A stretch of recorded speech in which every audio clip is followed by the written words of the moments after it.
And look at that. Who rang the opening bell this week? Chris Pratt and Zoe Saldana, the Guardians of the Galaxy themselves. Great marketing stunt for Marvel Studios. Sure, they're smiling. Look at these superheroes. They've done mighty well at the box office since coming into the Disney fold. Here are the numbers. Marvel's The Avengers, $1.51 billion. Iron Man 3, $1.21 billion. Captain America, $713 million. And Thor, $644 million. And I'll add it all up for you. More than $4 billion. That's serious money. Erik Childress is our Movies and Money man. Marvel's numbers are, in fact, marvelous. Absolutely, and they've mapped out their territory for the next few years. We're going to be seeing Marvel movies up until 2019. All right, let's look at the list. You set us up. We start on November 7th this year of Big Hero 6, Avengers, Age of Ultron, whatever that is, next May. Ant-Man? Yeah, Paul Rudd is Ant-Man. Sounds imposing.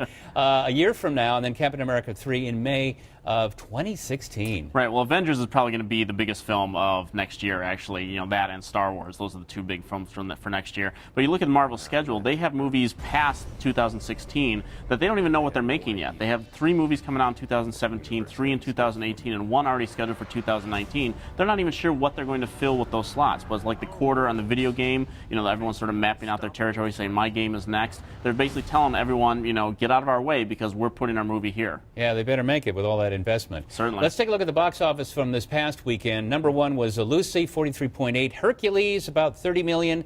Dawn of the Planet of the Apes, 16.7. The Purge, 10.4. And a paltry $9.5 million for Planes, Fire and Rescue. Anything to read there? Well, I think Universal did their due diligence in moving Lucy up in the schedule. They've advertised it very well. They got their opening weekend that they wanted. Hercules, which Paramount did not screen for critics. We all sort of thought it was going to be, not very good, and it turned out to be better than it actually was.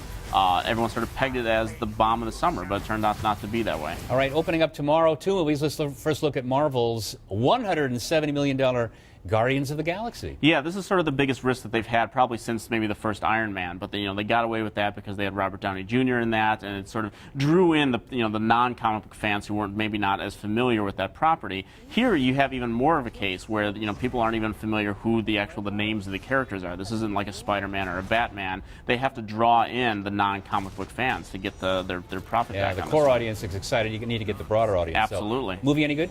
I think it's okay. I think it's a film that could possibly grow on me. The first trip down the aisle, if you will. I think there are some problems with it that I couldn't quite overcome, but it's not a bad film. I feel good. Okay, James Brown, the biopic, Get On Up. That's opening too. Yeah, from the director of The Help. So this is his follow-up to that Oscar-nominated film, Oscar-winning film, actually. And you'll be curious. We haven't really had a film. Jersey Boys didn't do very well. We'll see maybe if this can pick up the slack. Erik Childress, thanks so much. Thank you.